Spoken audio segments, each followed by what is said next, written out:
بسم اللہ الرحمن الرحیم۔ السلام علیکم دوستو، میرے آج کے ٹاپک میں شامل ہے انٹیمیزول سیرپ۔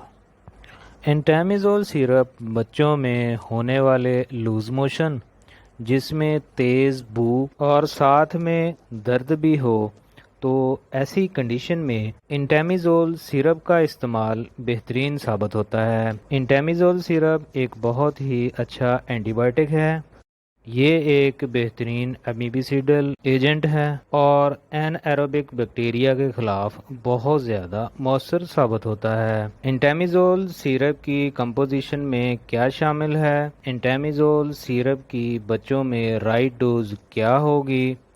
کیا پریگننٹ خواتین انٹیمیزول سیرپ استعمال کر سکتی ہیں؟ ان سب کوسچن کا آنسر میں آج کی ویڈیو میں دوں گا۔ میں ہوں آپ کا pharmacist doctor A H Mandal and welcome to my YouTube channel. جی تو دوستو، انٹیمیزول سیرپ کی کمپوزیشن میں شامل ہے ڈائیلوکسانائڈ اور میٹرونیڈازول۔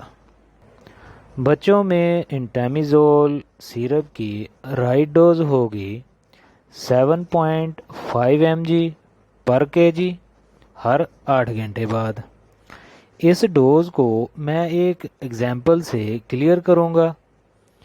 مثلاً ایک بچے کا وزن 10 kg ہے تو اس کی ڈوز ہوگی 75 mg ہر 8 گھنٹے بعد، مطلب 3 cc ہر 8 گھنٹے بعد۔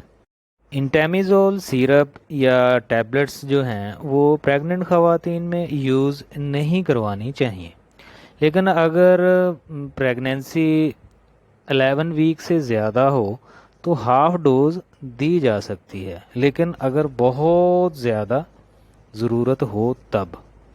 ویڈیو اگر اچھی لگی ہے تو کمنٹ کر دیں، میرے چینل کو سبسکرائب کر دیں۔ اب ملتے ہیں نیکسٹ ویڈیو میں۔